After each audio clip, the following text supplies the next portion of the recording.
तो ये शख्स तो मुनाफिक है, ये तो पता नहीं हिपोक्रेसी से काम ले ठीक रहा है ना। ठीक वो सिर्फ इस चीज़ को फॉलो करके रिजेक्ट और कैंसिल कर रहे हैं। माय वो गॉड। हैरान। अच्छा बोला मैं शेप बनाई हुई है, मैं पैंट शर्ट पहन रहा हूँ, मैं जो मैं हूँ मैं वही हूँ। बोला आप, वो बोला देखो मेरा ओके हो गया। तो बोला ये जो है ना, वो हम लोग इस्लाम में बोलते हैं ना फरिश्ते। बोला अब वो फरिश्ते ख़त्म हो गए समझो। अब ये आपके फरिश्ते ये सब बता देंगे आप कहाँ थे, आप क्या करते हो क्या नहीं करते हो, किससे क्या बात करते हो, कितना हंसते हो, किससे क्या मजाक करते हो, सब रिकॉर्डिंग है। तो आप जो हो वही। मैं वही। अस्सलाम वालेकुम, नमस्ते, सत श्री अकाल। कैसे हैं आप लोग? उम्मीद करती हूँ ठीक होंगे, खुश होंगे। मैं हूँ हज़ीका अली और मेरे साथ हैं तारिक नियाज़ी। अस्सलाम वालेकुम, नमस्ते, सत श्री अकाल। उम्मीद करता हूँ ठीक होंगे, खुश होंगे। दोस्तों जहाँ रहें खुश रहें, माँ बाप का ख्याल करें क्योंकि माँ बाप है तो सब कुछ है। आज की हमारी वीडियो है पीएम मोदी एंड योगी जी से स्टार्ट करते हैं अपनी वीडियो को। Let's start guys. तो वीडियो का टाइटल है योगी हिंदी, पीएम मोदी हिंदी से स्टार्ट करते हैं वीडियो।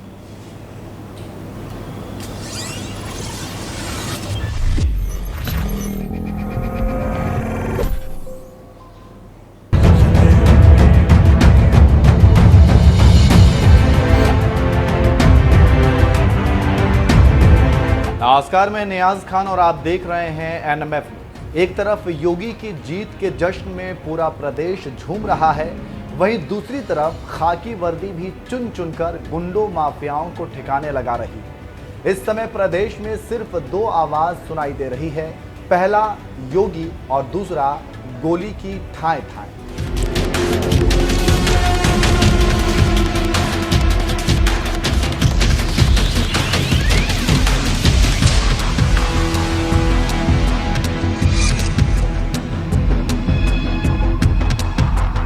जिस यूपी को कभी जराइम की दुनिया कहा जाता था, आज उसी यूपी में माफिया ठिकाना खोजते फिर रहे हैं।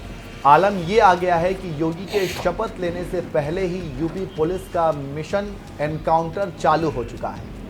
सड़क पर पड़े कारतूस माफियाओं के नहीं बल्कि यूपी पुलिस के देखने को मिल रहे हैं। एक ऐसी ही तस्वीर प्रधानमंत्री मोदी के संसदीय क्षेत्र वाराणसी से सामने आई, जहां सड़क पर पड़े कारतूस और खून के छींटों ने ये बता दिया है कि योगी है तो मुमकिन है। दरअसल 21 मार्च को वाराणसी में कुख्यात अपराधी मनीष सिंह उर्फ सोनू को पुलिस ने एनकाउंटर में मार गिराया है।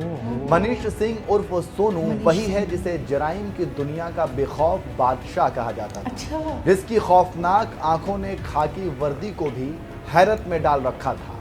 लेकिन योगी के शपथ लेने से पहले यूपी पुलिस ने मनीष सिंह का काला चिट्ठा हमेशा हमेशा के लिए बंद कर दिया है। कुल मिलाकर कहें तो उत्तर प्रदेश में भले ही योगी 2.0 की शुरुआत आधिकारिक रूप से 25 मार्च से होगी, लेकिन अपराधियों पर शिकंजा तेजी से कसता जा रहा है।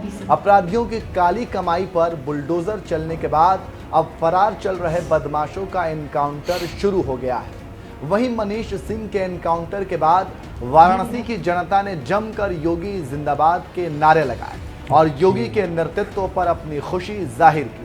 सिंह जिंदाबाद जिंदाबाद जिंदाबाद, अमित श्रीवास्तव जिंदाबाद जिंदाबाद जिंदाबाद, अमित श्रीवास्तव जिंदाबाद जिंदाबाद जिंदाबाद, बुलडोजर बाबा जिंदाबाद जिंदाबाद जिंदाबाद, बुलडोजर बाबा जिंदाबाद जिंदाबाद जिंदाबाद, ताब यस जिंदाबाद जिंदाबाद जिंदाबाद, ताब यस जिंदाबाद जिंदाबाद जिंदाबाद, विनोद सिंह जिंदाबाद जिंदाबाद जिंदाबाद, पुलिस प्रशासन जिंदाबाद जिंदाबाद।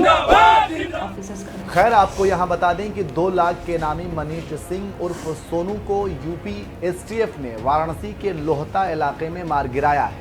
एनडी तिवारी हत्याकांड, कपसेटी में 10 लाख की रंगदारी समेत कई अन्य मामलों में मनीष सिंह फरार चल रहा था।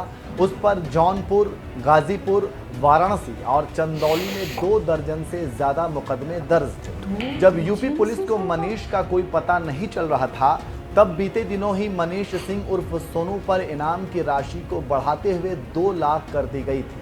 28 अगस्त 2020 को मनीष ने चौका घाट में history sheeter Abhishek Singh Prince सहित 2 लोगों की हत्या कर दी थी। इससे पहले मनीष आजमगढ़ में एक सराफा कारोबारी से लूट और हत्या के मामले में वांछित था।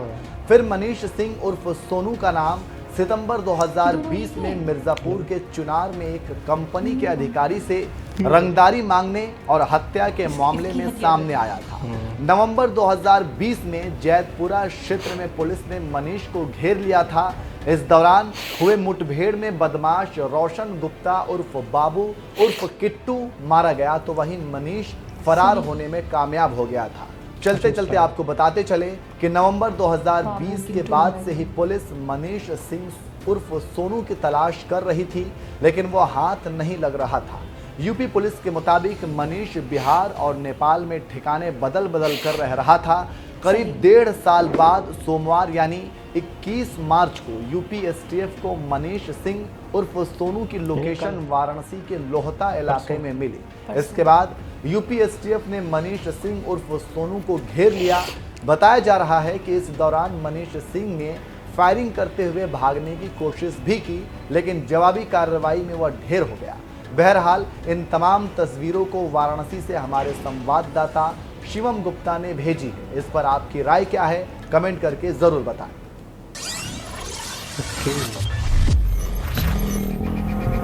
अच्छा, ये बंदा बहुत ही ज़्यादा लाचार सा, मिस्कीन सा लग रहा है। ये किसी तरीके से जुर्म पेशा नहीं लगा। ये जब तस्वीर खिंचा रहा था ना तो यूँ कर दिया इसने। मैं काफ़ी देर तक सोच रही थी इसका मर्डर हुआ है कि यही है वो टारगेट किलर। कौन सा वाला? इस तरफ वाला ना, इस तरफ वाला जिसकी 2 तस्वीरें थी, एक ब्लैक एंड और व्हाइट जो थोड़ा सा गंजा सा था। हाँ, वही जो मुजरिम था। और ऐसा मुजरिम था जो जिसका एक दबदबा था, जिसका एक खौफ था। अच्छा, इससे ये लग रहा है कि यूपी में इस तरह के मामला बहुत थे, ठीक है। और योगी जी के आने के बाद, अच्छा योगी जी की हमने 1-2 वीडियो और भी देखी थी जिसमें हमें ये अंदाज़ा हुआ कि जो मुजरिम हैं, जो इस तरह के काम करते हैं, वो योगी जी से डरते हैं बहुत ज़्यादा। और मतलब योगी जी है वो इन चीज़ों को बिल्कुल बर्दाश्त नहीं करते और इनके ख़िलाफ़ में ऐसा लगता है कि सख्त ऑर्डर है कि एक होता है ना, मुजरिम मिला उसे पकड़ो, मुकदमा चलाओ, और फिर क्या होता है पता है? अच्छा, मैं आपको एक बात बताऊँ, निकल भी जाते हैं, बाज़ दफ़ा बेल हो जाती है। हाँ, बाज़ दफ़ा ऐसा होता है कि ये लोग जो है ना, इनके ख़िलाफ़ कोई बयान देने भी नहीं आता। मिसाल के तौर पे इन्होंने किसी को कत्ल किया, मुकदमा दर्ज है, अब गवाह नहीं होने से ना मुजरिम बच जाता है। अच्छा, गवाही क्यों नहीं देते इनके खिलाफ लोग? जाहिर सी बात है, उनकी फैमिली, उनके बीवी बच्चे हैं, वो आके गवाही दे देगा, वो बाहर निकलेगा तो वो छोड़ेगा या वो अपने कारकुनों से, अपने बंदों से काम करवा देगा उसका, ठीक है ना।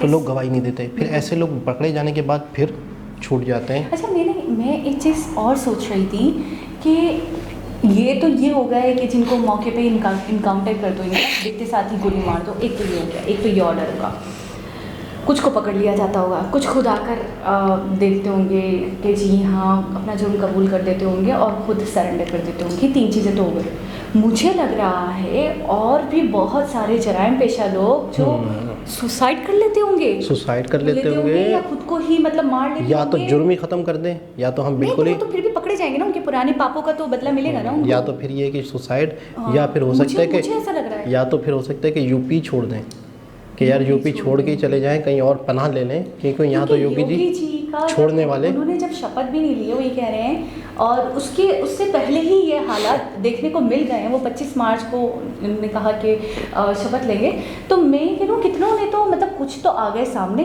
कुछ को इनकाउंटर कर दिया गया, पुलिस ने ही पकड़ लिया क्योंकि पुलिस भी बहुत एक्टिव हो गई है। सही। और कुछ ने तो मुझे ऐसा लग रहा है खुद ही अपने आप को ख़त्म कर लिया होगा कि योगी जी फिर से सत्ता में आ गए और अब हमारा बचना नामुमकिन है। अक्सर हम तरक्की के हवाले से जब बात करते थे तो हम सबसे पहले कहते थे कि सबसे पहले क्या चीज़ ज़रूरी है? अमन व अमान। सबसे पहले आपकी एक बंदा छोटा सा कारोबार शुरू करता है, 2 से 3 महीने बाद ही आ जाए गन लेके, ठीक है, या लिफाफे के अंदर 4 गोलियां डाल देते हैं और एक पर्ची लिख देते हैं कि भाई 4 लाख 5 लाख 10 लाख रुपए दे दो, वरना ये गोलियां आपके 25 रुपए की गोली आती है ना, ठीक है, 25 लाख दे दो, नहीं तो 25 की गोली। हाँ, तो फिर वो उस तरह के अगर हालात होते हैं तो लोग बिजनेस नहीं करते। अच्छा, जब लोग बिजनेस नहीं करते, कारोबार नहीं करते, तो बेरोजगारी बढ़ती है। हमारे यहाँ सबसे ज़्यादा ये हुआ, सबसे ज़्यादा अफसोस के साथ कराची में। लेकिन अब तो बहुत अच्छा है, अब ऐसा कुछ नहीं होता, लेकिन पहले ये होता था। आज से हम 10-15 साल पीछे चले जाएं, भत्ते की पर्चियाँ आया करती थी, बहुत होता था। अब वो नहीं है। लेकिन अब एक और चीज़ है, स्ट्रीट क्राइम। कराची में इतने कराची में मोबाइल छीनना, असल में पता है मैं क्या सोचता हूँ? मैं ये सोचता हूँ कि बहुत ज़्यादा परेशानी होती है। अच्छा, जो शख्स मोबाइल छीन रहा है किसी के साथ गलत कर रहा है, पिस्टल लेके खड़ा हो गया, बहुत मुश्किल काम है ये। आपको पहली दफ़ा करने हुए 1000 मरतबा सोचता है बंदा, मुझे भी गोली लग सकती है, कुछ भी हो सकता है, पुलिस आ सकती है। जो मैं कह रहा हूँ आपके अंदर कितनी हिम्मत चाहिए। मैं एक तरफ आपको बताऊं क्या होता है, जब हम हमारे साथ हमारे पास ही एक इंसिडेंट हुआ था। उनकी ना स्क्रैप का जो होती है ना शॉप, वो थी स्क्रैप का जो माल नहीं आता है, कबाड़िया जिसको कहते हैं, कबाड़, तो उनकी भंगार की दुकान। तो वो उनका सबसे छोटा वाला भाई था, वो बहुत बड़े थे, तो हम उनको अंकल कहते थे, तो उनके पास ही चले जाते थे, वो से टुकड़े वो लेकर। बचपन से उनको देखते हुए आ रहे थे, हमें नहीं पता कि वो इस तरीके की चीज़ों में भी इन्वॉल्व हो सकते हैं। वो जो उनका सबसे छोटा भाई था, उसकी ऐसी मौत हुई, इतनी अजियतनाक मौत हुई कि लोग हिल गए, सोसाइटी के लोग। और जब बाद में पता चला कि उसकी मौत हुई कैसे, तो आप हैरान हो जाएंगे। वो छिनताई कर रहा था, स्नैचिंग कर रहा था। लेकिन वैसे वो भगार का काम भी करता था। मैं आपको बताऊँ, वो भरी मार्केट में गया, उसने ना गोल्ड वगैरह की चैन वगैरह देख ली और कैश देख लिया।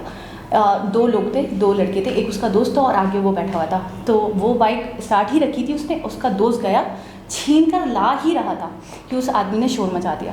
वो बैठा, वो बैठने की कोशिश कर रहा था, वो किक मार रहा है बाइक को कि बस हम फरार हो जाएंगे, उड़ जाएंगे। वो आदमी तो बाय वॉक था, वो कैसे पकड़ेगा हमें। वो किक मार रहा है, उसकी गाड़ी स्टार्ट नहीं हुई, जबकि गाड़ी उसने बंद नहीं करी थी। लेकिन एक बैड लक हो गई ना कि वो बिल्कुल हाथ पाँव आपके हाँ फूलने नहीं लग जाते हो, और आप कर भी रहे हो तो वो काम नहीं हो रहा होता आपसे, घबराहट में, या एक आपको टेंशन हो रही हो कि बस अब मैं पकड़ा गया और मैं पब्लिक के हत्थे लग गया।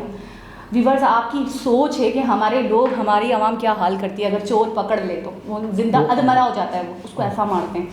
वो पकड़े गए, उसका सर फाड़ दिया। जी हाँ, उसका सर फाड़ दिया, उसकी एक हड्डी मार के तोड़ दी। एक हड्डी उसकी साबुत नहीं थी, दोनों की ऐसी हालत करी, सर कुचल दिया उसका। अच्छा, होता क्या है, इश्तिहार में आ गए भाई, आवाम इतनी गुस्से में होती है। आवाम अच्छा उसका गुस्सा तो निकाल ही रहे होते हैं, साथ साथ सारा गुस्सा निकालते हैं। जितने स्नैचर्स हैं ना, उन सब का महंगाई जितनी है, हाँ। मुल्क के हालात क्या हैं, भरी मार्केट थी, सबने मारा होगा। तो मैं ये कहता हूँ कि अगर कोई बंदा हथियार उठाता है तो मुझे बहुत उस पर भी दुख आता है, उस पर भी अफसोस होता है कि बहुत ही मुश्किल से वो ये फैसला करता है। लेकिन ये फैसला करता क्या है, कब? अनमैरिड यंग लड़का ये फैसला कब करता है ना?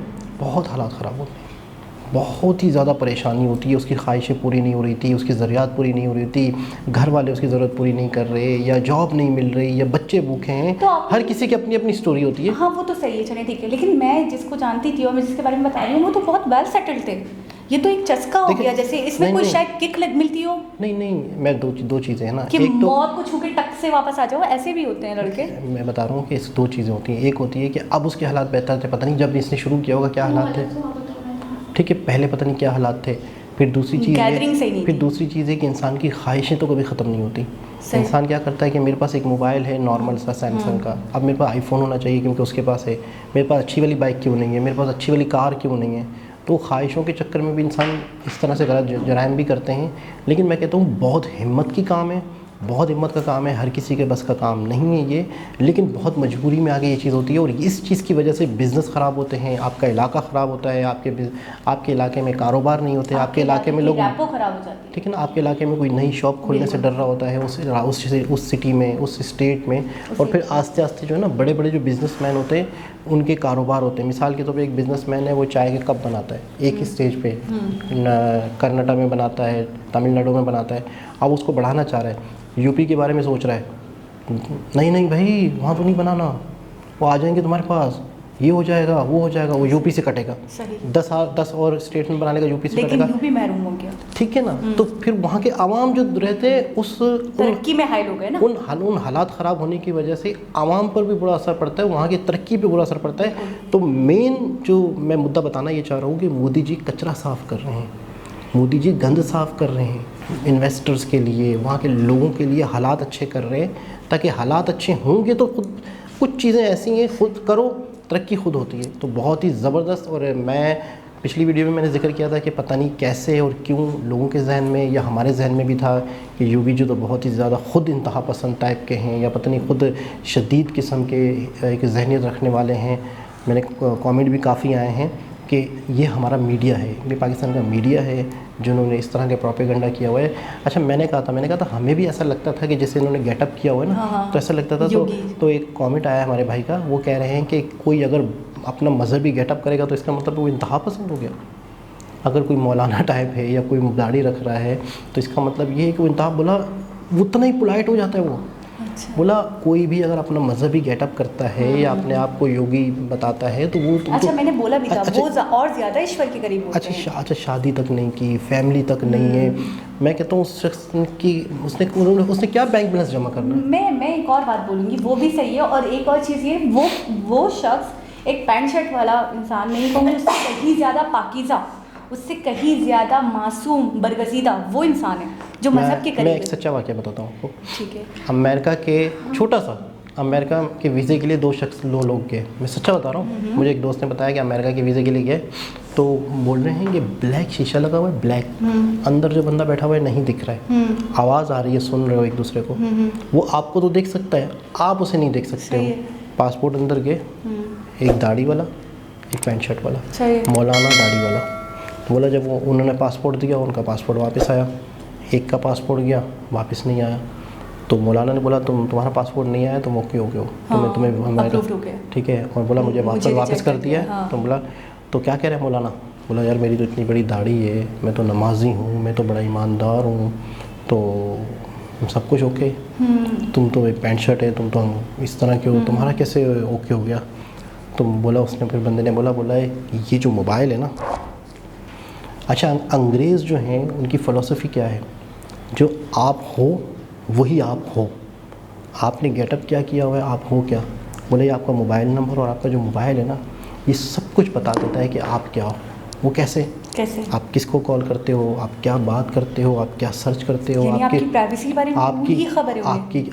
आपकी सर्च इंजन में क्या क्या चीज़ें पड़ी हैं, सरगर्मियाँ क्या हैं, उन्होंने सिर्फ ये देखना है। बोला कि आप जो दिखते हो वही हो कि नहीं हो। बस सिर्फ इसको हम अपने मज़हब में मुनाफ़िकत कहते हैं कि ये शख्स तो मुनाफिक है, ये तो पता नहीं हाइपोक्रेसी से काम ले ठीक रहा है ना। वो सिर्फ इस चीज़ को फॉलो करके रिजेक्ट और कैंसिल कर रहे हैं। My God. वो हैरान। अच्छा बोला मैं शेप बनाई हुई है, मैं पैंट शर्ट पहन रहा हूँ, मैं जो मैं हूँ मैं वही हूँ। बोला आप, वो बोला देखो मेरा ओके हो गया। तो बोला ये जो है ना, वो हम लोग इस्लाम में बोलते हैं ना फरिश्ते। बोला वो फरिश्ते ख़त्म हो गए समझो। अब ये आपके फरिश्ते ये सब बता देंगे आप कहाँ थे, आप क्या करते हो, क्या नहीं करते हो, किससे क्या बात करते हो, कितना हंसते हो, किससे क्या मजाक करते हो, सब रिकॉर्डिंग है। तो आप जो हो वही, मैं वही हूँ, मैं बताऊँगा बाद में। खैर दोस्तों, दोबारा किसी और वीडियो के साथ आपसे मुलाकात चेक करेंगे। वो आप लंदन जाने वाले थे ना, आपने बताया। दोबारा किसी और वीडियो के साथ आपसे मुलाकात होगी। जब तक के लिए अल्लाह हाफ़िज़।